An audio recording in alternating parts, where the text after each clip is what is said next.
Hola, ¿qué tal? ¿Cómo están? Mi nombre es Julián González y hoy vamos a compartir este nuevo video sobre los aspectos histológicos de la sangre y la médula ósea y o sea, los tejidos hemopoyéticos. Bueno, vamos a ver que la sangre, que como ustedes ya sabrán, es un tejido conectivo bastante particular. Bueno, como tal, tiene dos grandes compartimentos, que son la matriz extracelular y lo que llamamos los elementos formes, que tienen que ver con, obviamente, los elementos celulares. La gran particularidad que presenta este tejido es que su matriz extracelular, la cual recibe el nombre de plasma, y es de consistencia fluida, como decíamos, eh, a diferencia de la gran mayoría de los tejidos conectivos que tienen una matriz extracelular sólida que justamente funciona como sostén mecánico. El plasma, vamos a ver que está constituido fundamentalmente por agua, de ahí la fluidez del mismo, electrolitos y proteínas, más algunas otras sustancias que ya vamos a ver. Desde el punto de vista histológico, los elementos de mayor interés para el estudio obviamente son los elementos formes, es decir, las células.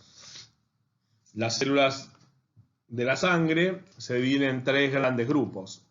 En primer lugar, los eritrocitos, que son los que conocemos como glóbulos rojos, las plaquetas y los leucocitos, que son los que llamamos glóbulos blancos. Estos, a su vez, basados en un criterio morfológico, se dividen en dos grandes familias. Los que llamamos polimorfonucleares, que antes los autores llamaban granulocitos, donde clasificamos a los neutrófilos, eosinófilos y basófilos de acuerdo a la afinidad que los gránulos de estas células tenían por los colorantes ácidos y básicos respectivamente. Por otro lado, tenemos un segundo grupo, la cual llamamos mononucleares o agranulocitos, según los autores más antiguos, donde vamos a clasificar a los linfocitos y los monocitos. Vamos a ver que la abundancia relativa y absoluta de cada uno de estos grupos de leucocitos va a dar origen a lo que se conoce como fórmula leucocitaria.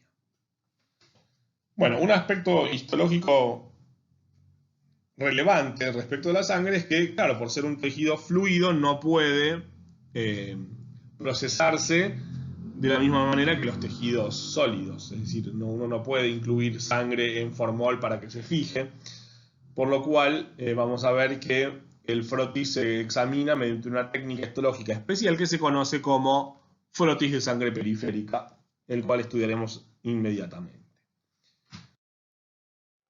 Desde el punto de vista histofisiológico, vamos a ver que la sangre básicamente cumple las funciones de sus elementos formes y algunas más que ahora vamos a ver. En primer lugar, los eritrocitos, que son los elementos formes más abundantes, son los encargados del transporte de oxígeno desde el aparato respiratorio hacia los tejidos periféricos y en sentido opuesto del dióxido de carbono. Los leucocitos, cada uno en su variedad y con sus especialidades, intervienen en distintas funciones relacionadas con el sistema inmune y los procesos inflamatorios, mientras que las plaquetas cumplen una función dentro de lo que se llama el sistema de hemostasia, que para quienes no saben, la hemostasia es un sistema que ante la ruptura de un vaso sanguíneo o la aparición de determinadas sustancias hace que estas plaquetas se agreguen entre sí, formen como un bollito junto con glóbulos rojos, formando lo que se llama un coágulo para evitar justamente que la sangre se escape de los vasos sanguíneos hacia afuera. Pero además de las funciones de los elementos formes, la sangre cumple una función muy importante, que es el transporte de sustancias. Estas pueden ser, bueno, como ya dijimos, gases, pueden ser nutrientes como la glucosa o los lípidos, los aminoácidos, pueden ser señales como las hormonas, pueden ser enzimas de determinados tejidos, etcétera, etcétera. En cuanto a la importancia clínica de la sangre, vamos a mencionar tres cosas. Por un lado, de relevancia para ustedes sobre todo, las anemias y especialmente un par de anemias en particular que se conocen como anemias carenciales, es decir, aquellas que están causadas por ya sea la falta o el déficit de hierro o de determinadas vitaminas que vamos a ver. Bueno, relacionado justamente con la función de transporte de la sangre, aparece lo que se llaman los biomarcadores, que después vamos a definir exactamente de qué se trata esto. Y por otra parte vamos a hablar muy someramente de lo que es la medicina transfusional. Bueno, decíamos recién que la sangre se examina histológicamente a través de una técnica que se conoce como frotis sanguíneo, o sea, frotis de sangre periférica. Bueno, vamos a ver en este video cómo, lo sencillo que les trae la realización de un frotis. Ahí ven cómo se hace una punción en un dedo. No duele nada, se los puedo asegurar porque ese dedo que acaban de pinchar es el mío. Luego se coloca una gotita de sangre, 2 o 3 gotitas de sangre en un portaobjetos y con otro portaobjetos la sangre se estira así como se ve en el video. Listo, ya está hecho el frotis de sangre periférica, como ustedes ven es sumamente sencillo. Bueno, esto es el resultado. Lamentablemente como la mesada era de granito no se puede apreciar. Este es el portaobjeto y fíjense como acá queda una especie de lengüita de sangre.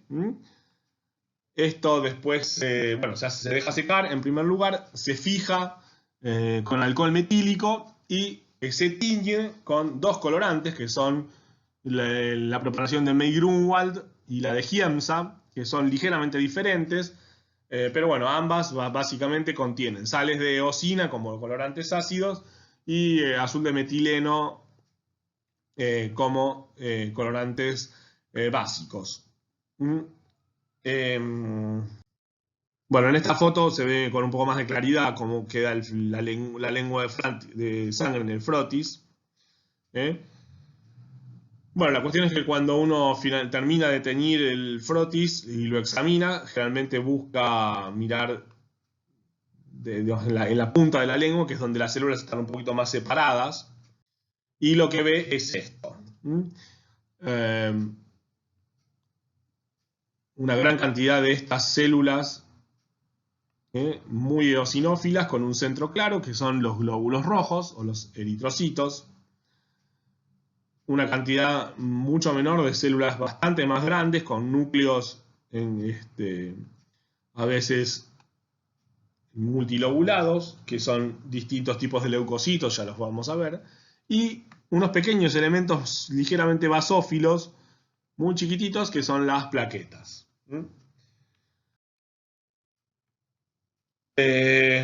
Bueno, para abordar un poquito la composición del plasma, van a ver que entre el 90 y 95% del plasma está formado por agua.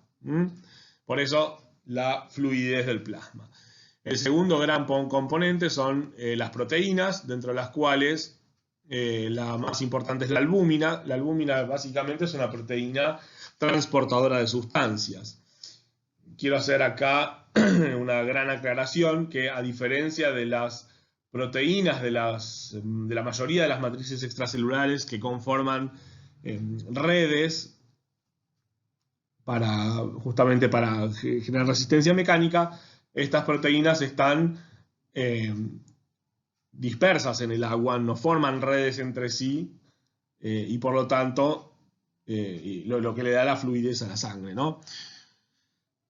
Bueno, dentro de lo que llamamos globulinas hay una multitud de proteínas, no vamos a entrar en detalle, bástese con mencionar que hay algunas proteínas transportadoras y dentro de las globulinas se encuentran las inmunoglobulinas, que son las proteínas que conocemos como anticuerpos. Y el fibrinógeno lo mencionamos aquí como un elemento de la cascada de la coagulación. Nosotros no la vamos a estudiar, la cascada de la coagulación, ya la van a ver en fisiología, pero básicamente son unas proteínas que se van activando en cascada entre sí. La última es el fibrinógeno y el fibrinógeno actúa de alguna manera como un cemento de los coágulos. Bástese con decir eso. Bueno, entre el 1 y el 2% del plasma, o sea que es una parte ínfima, justamente es donde más componentes tenemos. Aquí tenemos electrolilitos como el sodio, el potasio, el calcio, el cloro, etc. Sustancias nitrogenadas, que son producto del metabolismo de los nucleótidos y de algunas otras sustancias nitrogenadas como la urea, el ácido úrico y la creatinina.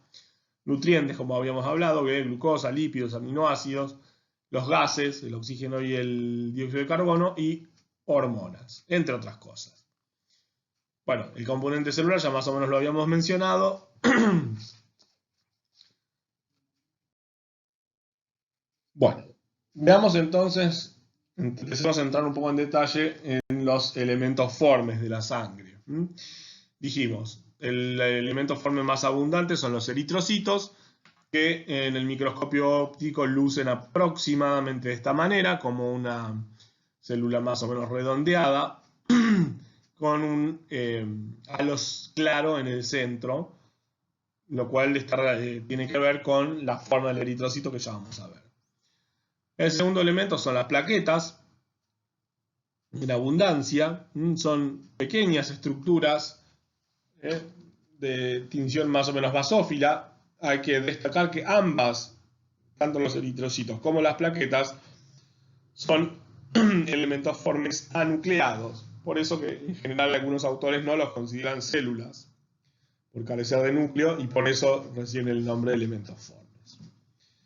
Bueno, el tercer gran grupo son los leucocitos, que se dividen en dos grandes familias, como ya habíamos dicho, los polimorfonucleares, o granulocitos, y los mononucleares o agranulocitos. Dentro de este primer grupo vamos a tener los neutrófilos, que tienen escasa afinidad por los colorantes y un núcleo polilobulado. Los eosinófilos, cuyos gránulos, aquí se puede ver bien, se tiñen muy bien con la eosina y tienen un citoplasma muy rojo, muy eosinófilo, y con un núcleo característicamente bilobulado que asemeja la imagen de anteojos de sol.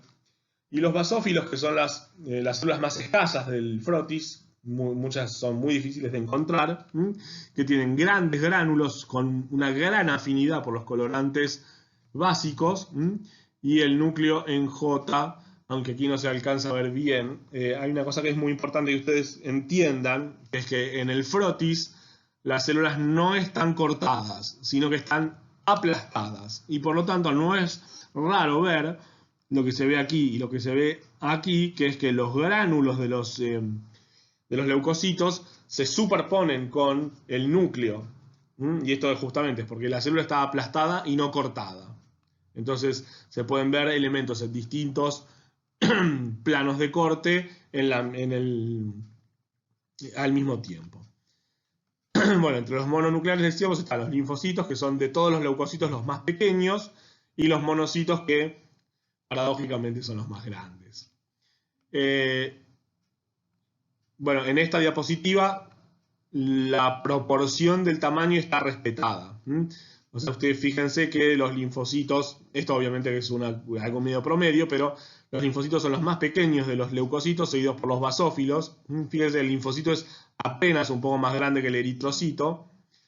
De los basófilos pasamos a los neutrófilos, los eosinófilos, y los monocitos son finalmente los más grandes. No es importante que se sepan las medidas, pero bueno, respecto al eritrocito, es medianamente importante que ustedes sepan la medida, porque es justamente para los histólogos la medida patrón. Es decir, los eritrocitos son células que ya son muy constantes en sus dimensiones. Casi todos los eritrocitos miden con seguridad entre 7 y 8 micrones, por lo tanto, digamos, generalmente cuando ustedes ven eritrocitos en un preparado, pueden tomar el diámetro del eritrocito como la medida de lo que son 7 u 8 micras para compararlos con otras estructuras. Si uno corta transversalmente un eritrocito, lo que ve es esto. La descripción clásica de los libros hablan de un disco bicóncavo, por estas dos concavidades que tiene el eritrocito, que son justamente las que hacen que tenga el halo claro en el centro. Una de las características del eritrocito es su capacidad para deformarse. Cuando el eritrocito circula por los vasos capilares, generalmente estos vasos tienen un diámetro que apenas permiten el tránsito de a un eritrocito por vez, como se ve acá en la diapositiva, por lo cual los eritrocitos deben, fíjense este eritrocito que está bastante deformado, lo cual se puede apreciar también en la microscopía electrónica, como este eritrocito, digamos, abandonó su forma bicóncava para parecerse más bien a una banana. Esto para poder circular por los vasos capilares. Bueno, el hematocrito es un concepto de suma importancia clínica. El hematocrito surge de, así de la misma manera que se punza, que se obtiene sangre para el frotis, y en lugar de volcar la sangre sobre un portaobjetos, se coloca un tubo capilar de vidrio de muy, muy pequeño diámetro. Este se llena de sangre. Bueno, acá no está graficado, pero se coloca un tapón para que la sangre no se escape, y el tubo capilar se centrifuga a muy alta velocidad. Luego del centrifugado, uno lo que puede observar es que la sangre es como que se dividió en tres partes. En la base están los glóbulos rojos. Hay una pequeña línea blanca amarillenta, que bueno, si ustedes alguna vez lo ven, un centrifugado, van a ver que aquí lo que se llama el leucocrito está un poco exagerado, y el plasma. El plasma no es, bueno, acá está graficado con celeste como un ejemplo, en general tiene un tono levemente amarillo. Si uno considera que la altura total de la sangre es el 100% de la sangre, mediante una regla especial, uno lo que puede calcular es qué parte de este 100% ocupan los glóbulos rojos. Y ese es el concepto del hematocrito, es decir, el porcentaje de la sangre que está ocupado por glóbulos rojos. Los valores normales, que, bueno, son aproximados, porque no van a encontrar dos libros que tengan en los mismos valores normales. Aproximadamente para los hombres es de 42 al 49%, y de las mujeres entre el 38 y el 43%. El hematocrito es un valor, como les decía, bueno, hoy en día con los contadores hematológicos perdí un poco de terreno, pero antes, donde uno simplemente pinchando un dedo y centrifugando la sangre podía obtener este valor, era de gran importancia clínica para tomar decisiones. Bueno, uno de los aspectos histológicos del eritrocito más curioso, si se quiere, es su citoesqueleto, que justamente es el que le permite al eritrocito ser flexible en cuanto a su forma para poder adaptarse a los distintos diámetros del sistema vascular. Naturalmente no se pretende que ustedes se sepan de memoria todos estos nombres, pero hay algunos aspectos que tienen que conocer, que es que, a diferencia de la mayor parte de las células que tienen su citoesqueleto basado en microtúbulos, túbulos intermedios y filamentos de actina, y que estos, digamos, recorren todo el citoplasma formando una compleja red de filamentos, el eritrocito tiene su citoesqueleto ubicado exclusivamente en el espacio submembrana, es decir, no hay filamentos que atraviesen el citoplasma del eritrocito, entre otras cosas porque, dada la alta especialización del eritrocito, el citoplasma está lleno de hemoglobina, que vamos a ver ahora. Entonces, bueno, hay dos grandes proteínas transmembrana que conforman el citoesqueleto, que son la banda 3, aquí representada en naranja, y la glucoforina, representada en lila. Y lo único que realmente es importante que ustedes sepan es que entre estas proteínas se tienden lazos a través de una proteína que se llama espectrina, que vincula cada uno de estos elementos del citoesqueleto.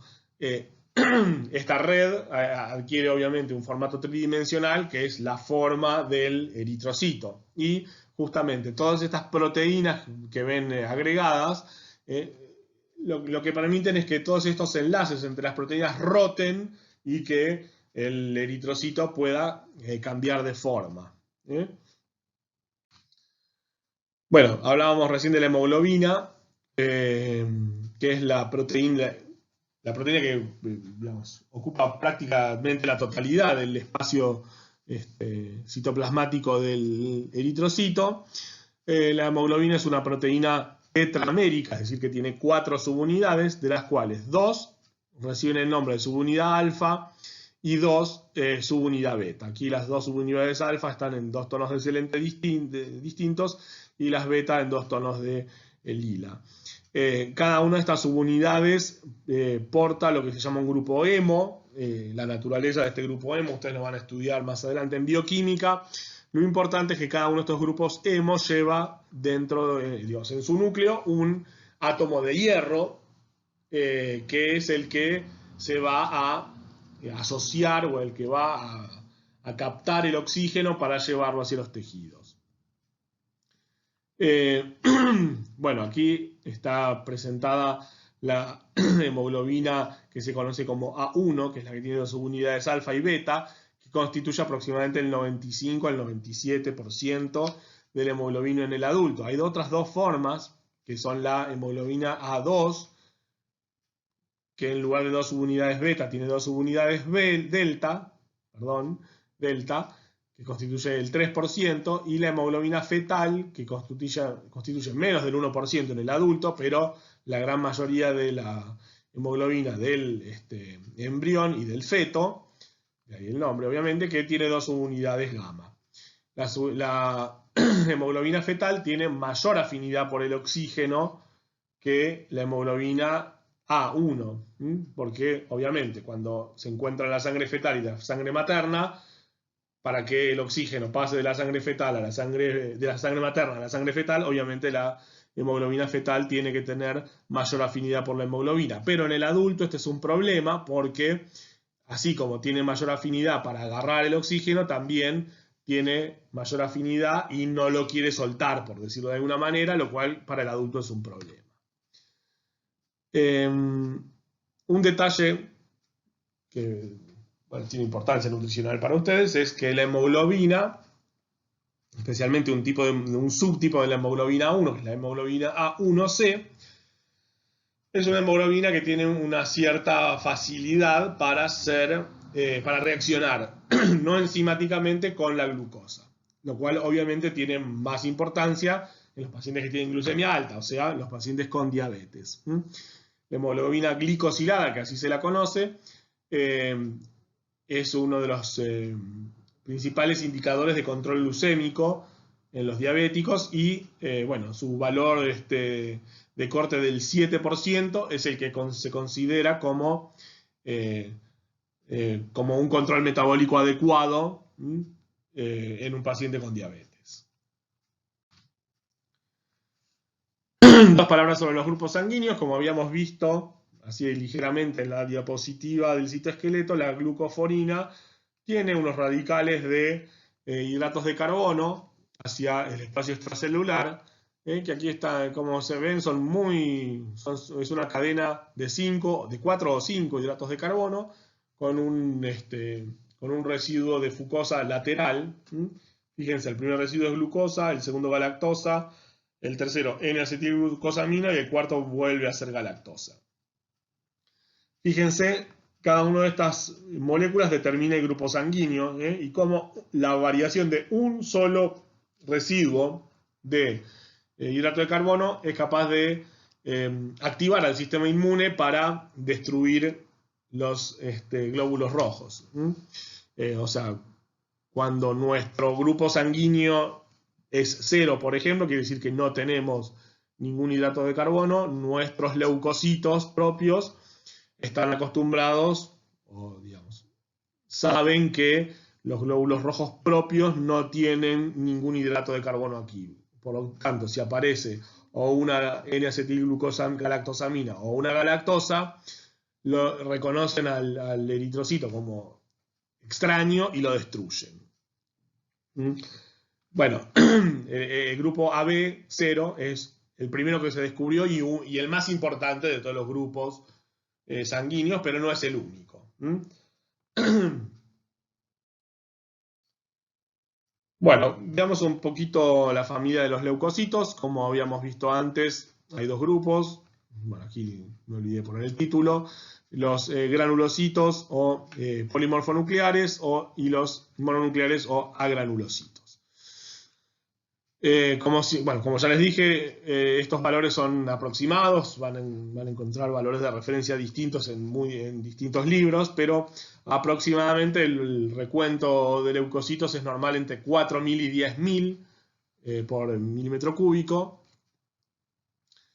Y como les había dicho en la primera diapositiva, la abundancia relativa y absoluta de cada uno de estos leucocitos va a dar origen a lo que se llama la fórmula leucocitaria, que es de gran importancia clínica. ¿Qué quiere decir esto de la abundancia relativa y la fórmula leucocitaria? Por ejemplo, el leucocito más abundante de todos es el neutrófilo. El neutrófilo normalmente constituye entre el 45 y el 65% aproximadamente de los leucocitos en sangre. Es decir, si tomamos como valores absolutos de normalidad entre 4.000 y 10.000 aproximadamente, el recuento absoluto normal de neutrófilos va a estar entre 1.800 y 6.500. El segundo leucocito en abundancia es el linfocito, que está entre el 15 y el 35%. Nuevamente, tomando estos valores como referencia, el recuento absoluto de leucocitos aproximadamente es entre 600 y 3.500. Bueno, los eosinófilos, monocitos y basófilos son mucho menos abundantes, ninguno de los tres supera el 10%, y el basófilo es tan raro de ver que realmente es una hazaña encontrar un basófilo en un frotis de sangre periférica. Bueno, los leucocitos, sobre todo los granulocitos, los polimorfonucleares, se distinguen por sus gránulos citoplasmáticos. Básicamente todos los leucocitos tienen dos grandes grupos de gránulos citoplasmáticos, que son los gránulos azurófilos, que en realidad no son otra cosa que lisosomas, y los gránulos específicos. El contenido enzimático de los gránulos no es algo que ustedes se tengan que saber la lista de memoria, pero está relacionado fundamentalmente con la función de cada uno. Es decir, el neutrófilo es una célula cuya función principal es la fagocitosis, especialmente la fagocitosis de bacterias. Entonces, claro, va a tener muchos gránulos azurófilos que, como dijimos, son lisosomas para digerir a las bacterias fagocitadas, y tiene en sus gránulos específicos, fíjense, algunas enzimas que tienen que ver con la digestión de las proteínas de la matriz para poder desplazarse fácilmente por la matriz y llegar al sitio de infección. El eosinófilo, a diferencia del neutrófilo, estaba fundamentalmente relacionado con, por un lado, las reacciones alérgicas y por otro lado con la inmunidad frente a parásitos helmintos, que son básicamente los gusanitos. Entonces, bueno, sus gránulos, los azurófilos van a ser, como se dice, lisosomas, como dijimos con los neutrófilos, mientras que los gránulos específicos contienen una serie de proteínas que tienen que ver justamente con, por un lado, lo que tiene que ver con las reacciones alérgicas y con proteínas que generan cierta toxicidad para los parásitos helmintos. Bueno, desde el punto de vista histológico, como curiosidad, les comento que los gránulos específicos del eosinófilo en la microscopía electrónica, como se ve aquí, tienen como un cuerpo muy denso en el medio, que es como un cristal donde está en donde están estas proteínas, lo más probable es que este cristal en realidad sea un artificio de la técnica histológica y no que sea algo realmente estructural. Bueno, esta es la forma en que se los puede distinguir en la microscopía electrónica. Bueno, el basófilo, como saben, ya dijimos, es el más raro de los leucocitos. En la microscopía electrónica se pueden ver algunos gránulos específicos que también tienen como precipitado su contenido, y en algunos de ellos estos cuerpos que se les conoce como figuras de mielina, que son como apilamientos de membrana del gránulo. Los basófilos también están involucrados en las reacciones alérgicas. Bueno, los linfocitos, que como decíamos son los más pequeños de la familia, no tienen gránulos prácticamente, tienen muy poco citoplasma, de hecho. Hay varios subtipos de linfocitos, básicamente los T, los B y los NK. A su vez, los linfocitos T se pueden dividir en CD4 y CD8, y a su vez los CD4 también se subdividen en otras categorías que no viene mucho al caso. Digamos, vamos a decir de alguna manera que los linfocitos son un poco el cerebro del sistema inmune. Son los que regulan, los que deciden qué tipo de respuesta inmune se va a montar. Bueno, todo esto ustedes no lo van a estudiar en histología, así que simplemente se los menciono. El monocito es una célula que en realidad pasa muy poco tiempo en la sangre, rápidamente pasa a los tejidos, donde se diferencian en macrófagos tisulares. De hecho, en algunos órganos van a ver ustedes más adelante que reciben nombres especiales, como células de Kupffer en el hígado o células de Langerhans en la piel. Pero bueno, básicamente son macrófagos y conforman lo que se conoce como sistema fagocítico mononuclear. Y una de las importancias que tiene el sistema fagocítico mononuclear es que, bueno, detecta justamente cuerpos extraños. Digamos, cuando me refiero a cuerpos extraños, puede ser una bacteria, un virus, una célula extraña, una célula cancerígena. Entonces, ante la presencia de estos cuerpos extraños, el macrófago lo fagocita, lo digiere, genera fragmentos de las proteínas de estos cuerpos y le muestra estos fragmentos de proteínas a los linfocitos. Esta actividad se conoce, como dice acá, como célula presentadora de antígenos, y son de fundamental importancia para el montaje de las respuestas inmunes específicas. Todo esto igual lo van a ver con más detalle cuando vean el sistema inmune. Bueno, de las plaquetas, dígase que, como dijimos, en realidad no son células, son pequeños fragmentos de citoplasma de otra célula que se llama megacariocito, que ahora lo vamos a ver. Y también tiene 3 tipos de gránulos que básicamente contienen distintas enzimas que están vinculadas con los fenómenos de hemostasia. O sea, las plaquetas, cuando se rompe un vaso sanguíneo o algo así, lo que hacen es pegotearse entre sí para formar un tapón en ese lugar donde el vaso sanguíneo está roto y evitar la hemorragia. Esa es básicamente la función de las plaquetas. Bueno, habiendo hecho ya un repaso por los diversos elementos formes de la sangre, vamos a hacer una breve mención a lo que es la hemopoiesis, que son digamos, la formación de las células de la sangre. La formación de las células de la sangre ocurre básicamente en el adulto, en la médula ósea. Durante la vida fetal van a ver que ocurre en otros órganos como el hígado, el vaso, pero en el adulto ocurre fundamentalmente a nivel de la médula ósea.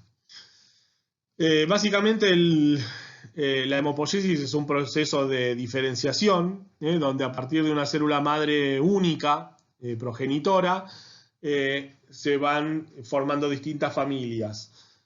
Una de las cosas que quería resaltar y comentar es lo siguiente. Como al principio del video mencioné la clasificación de los glóbulos blancos, la clasificación de los leucocitos en polimorfonucleares y mononucleares, es una clasificación morfológica y vamos a ver que la filogenia, que la ontogenia, perdón, de los leucocitos no tiene que ver con ese criterio morfológico.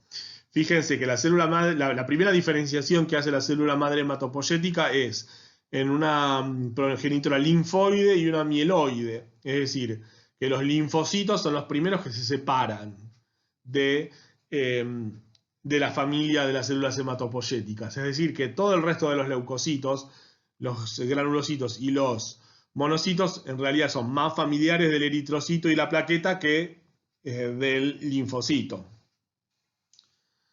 Bueno, la célula mieloide común se divide a su vez en dos familias, una que es la familia eritrocitos megacariocitos, ¿sí? El eritrocito se diferencia. El megacariocito, como yo les mencionaba hace un ratito, es una célula que se forma por una célula gigante que se forma por mitosis repetida del núcleo sin que este núcleo se separe, y su citoplasma en algún momento se empieza a fragmentar, como se ve aquí, y esos fragmentos se liberan y son las plaquetas. Del resto de las células, bueno, aquí hay algún tipo de controversia todavía sobre cómo es exactamente la ontogenia de los leucocitos. Sí queda claro que hay una célula madre, granulocitos monocitos, que da los eosinófilos y los basófilos, y lo que no queda claro es si hay una única célula que se divide en neutrófilo y monocito, o si hay dos células madre diferenciadas para cada uno de estos. Les voy a mencionar respecto de la eritropoyesis dos datos, si se quiere. Bueno, las distintas, no se tienen que saber de memoria todos estos nombres. Lo que sí es importante que sepan es que el reticulocito, que es el estadio previo evolutivo al eritrocito propiamente dicho, que también se lo conoce como eritrocito policromatófilo, una parte de los reticulocitos sale a la circulación sanguínea. Menos del 1% de los eritrocitos circulantes son reticulocitos. Y esto es importante porque la cantidad de reticulocitos en sangre es un indicador de la actividad eritropoyética. Ahora vamos a hablar un poquito de eso. Bueno, en realidad el resto de todas estas células es de importancia únicamente para el hematólogo especialista, para conocer la actividad de la médula. Bueno, entramos en la última parte ya de la clase, para que no desesperen, y vamos a hablar un poco de la importancia clínica. Bueno, aunque no estaba en la diapositiva inicial, vamos a hablar del hemograma. Hoy en día el hemograma se hace en forma automatizada por aparatos, lo cual reduce mucho el error y el tiempo que esto insume. Hay muchas variables que se miden en el hemograma. Sobre la serie roja, bueno, el recuento de eritrocitos, si bien siempre se informa, los valores de referencia aproximadamente son estos. En realidad el recuento de eritrocitos es un valor que hoy en día casi ya no tiene utilidad. O sea, para valorar la serie roja es mucho más importante justamente conocer el hematocrito y particularmente hoy en día la hemoglobina. Es decir, hoy en día la definición de anemia pasa por los valores de hemoglobina especialmente, ¿sí? Cuando la hemoglobina es menor a 12 en las mujeres y menor a 13 en los hombres, se dice que esa persona tiene anemia. Como les mencionaba recién, los reticulocitos son menores al 1%. Hay otros índices en el hemograma de la serie roja que no los incluí en la diapositiva por falta de espacio, que son lo que se llaman los índices hematimétricos secundarios, entre los que están el volumen corpuscular medio, que ese es importante para el estudio de las anemias, la hemoglobina corpuscular media y la concentración de hemoglobina corpuscular media, así como lo que se llama el ancho de distribución eritrocitaria, que tiene que ver con la variabilidad del diámetro de los eritrocitos. Pero bueno, bástense por el momento con conocer esto. Bueno, respecto a los leucocitos, ya habíamos visto la fórmula, aquí simplemente repito lo que habíamos visto en la diapositiva anterior, y el recuento de plaquetas, que es de 150.000 a 400.000 normalmente. Habíamos hablado de biomarcadores. ¿Qué quiere decir biomarcadores? Bueno, son justamente sustancias de diversos tipos que se pueden medir en la sangre, que nos permite evaluar la situación de determinado órgano o sistema. La sangre, bueno, como tejido fluido, ofrece una gran ventaja, que es que, digamos, es muy fácil obtener una muestra. Simplemente con hacer una punción venosa de una vena periférica, de una vena superficial, podemos obtener mediante una jeringa una muestra de 2 o 3 mililitros de sangre, que en general nos alcanza para hacer una gran cantidad de determinaciones.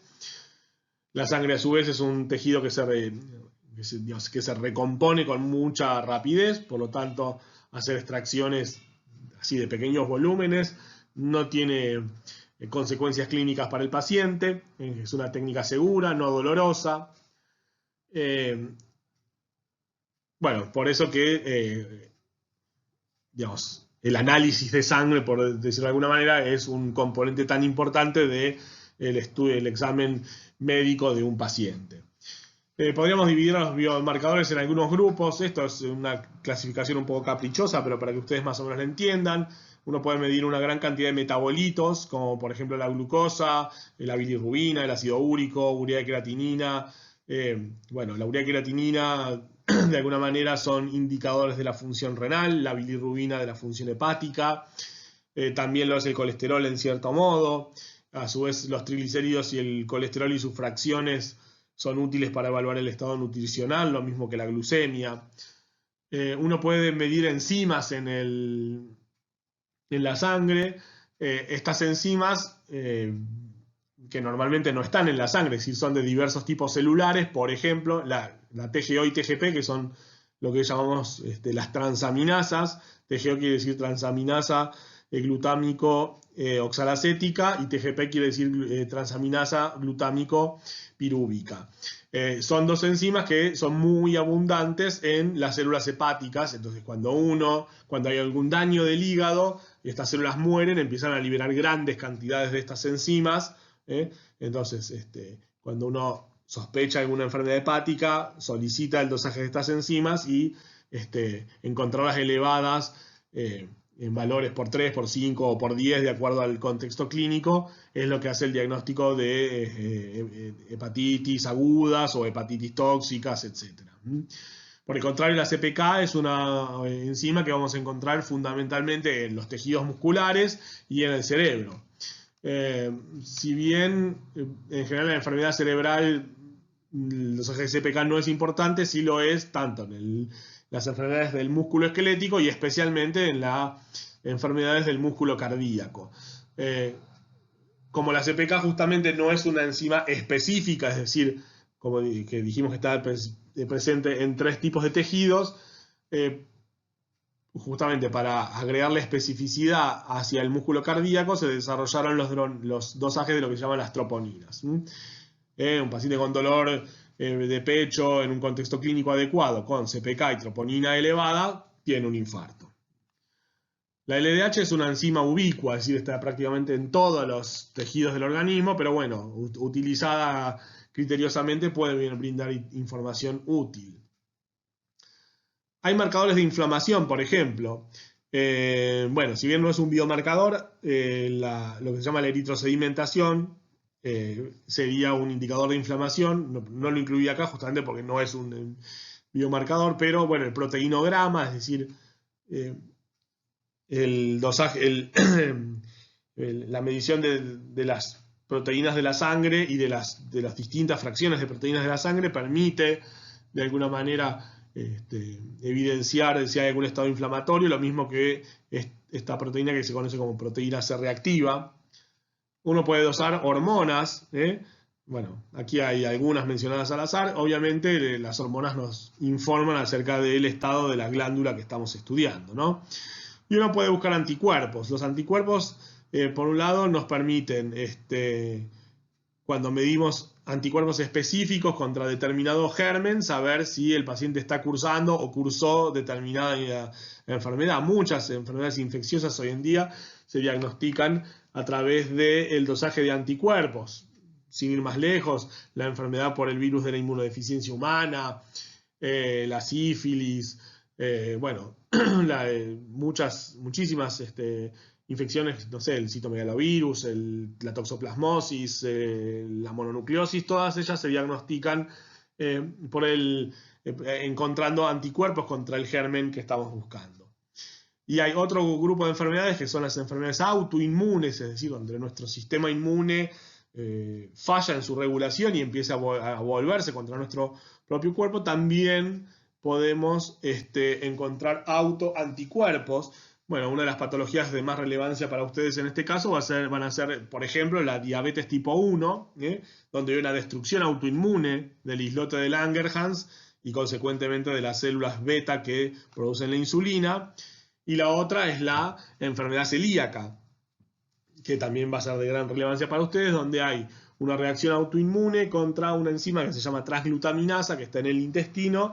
Esto produce una reacción inflamatoria en el intestino y esto atenta contra la función absortiva del intestino, generando lo que se llama un síndrome de mala absorción. Bueno, creo que los torturé bastante con esto. Vamos a hablar muy básicamente de dos anemias que se llaman carenciales, que son la anemia ferropénica, que se produce por déficit de hierro, y la anemia megaloblástica, que se produce ya sea por déficit de ácido fólico o por déficit de vitamina B12. Ambas se manifiestan exactamente igual en lo hematológico. La anemia ferropénica, como les dije, es una anemia por falta de hierro. Dijimos que el hierro es uno de los componentes principales de la hemoglobina, y por lo tanto, si no hay hierro, no se puede fabricar hemoglobina. Si no hay hemoglobina, no se pueden fabricar glóbulos rojos. La anemia ferropénica afecta exclusivamente a la serie roja. No hay patología ni en los leucocitos ni en las plaquetas. Estos dos frotis comparan un frotis supuestamente normal con un frotis de un paciente con anemia ferropénica. Fíjense cómo estos eritrocitos están teñidos, son mucho más pálidos, digamos.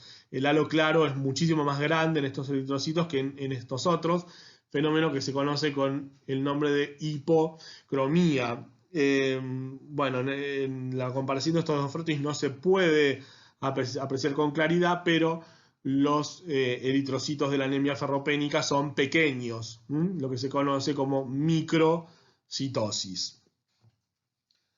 A diferencia de la anemia ferropénica, la anemia megaloblástica por déficit de ácido fólico o vitamina B12, Dios, no vamos a entrar en detalle de cómo es el mecanismo, pero ambas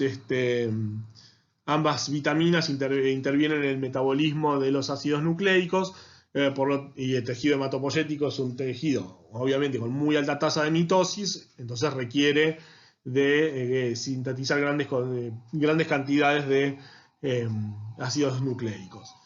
De ahí viene el problema. Pero justamente el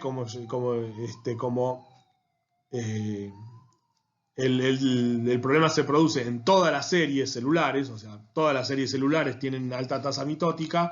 La anemia megaloblástica puede presentar, por un lado, anemia con eritrocitos que, al contrario de los de la anemia ferropénica, son en general muy grandes y se tiñen normalmente o más o menos normalmente. Puede haber un cierto grado de disminución de las plaquetas y puede haber leucopenia, con un detalle, que es que los neutrófilos pueden tener lo que se llaman núcleos hipersegmentados, es decir, con más de 5 lóbulos. Y si vemos en este frotis, vemos un neutrófilo que tiene por lo menos 1, 2, 3, 4, 5, 6 y hasta 7 lóbulos puede llegar a tener ahí. Y si ustedes se fijan, algunos de estos eritrocitos son casi tan grandes como el neutrófilo, lo cual les da una pauta de que son glóbulos rojos grandes. Bueno, el tratamiento de estas anemias naturalmente es reponer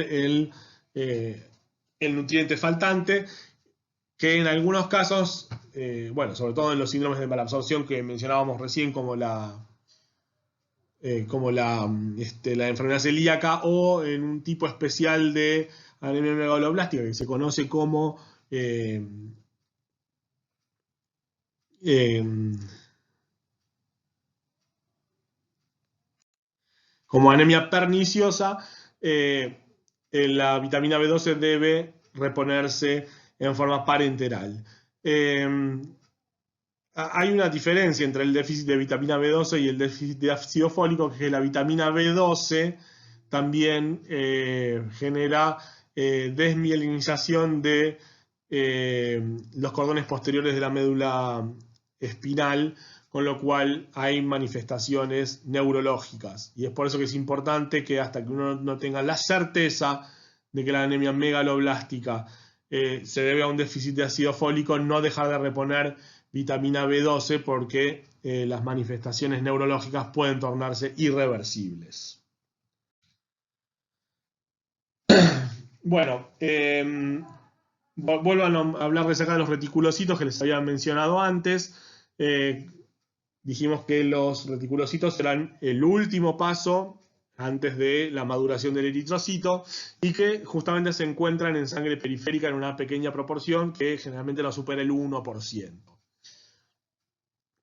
Los reticulocitos se pueden ver en el frotis de sangre periférica tiñéndolo con colorantes básicos como el azul de metileno, que es el caso de la diapositiva, o violeta de cresilo, y dan esta imagen, ¿sí? El eritrocito, fíjense, por ejemplo, este eritrocito, que ya es un eritrocito maduro, apenas se tiñe porque justamente no tiene gran afinidad por los colorantes básicos, pero fíjense estos eritrocitos que tienen estas manchas ahí fuertemente azules, que son los restos todavía del aparato sintetizador de proteínas, ¿sí? O sea, estos son ribosomas remanentes.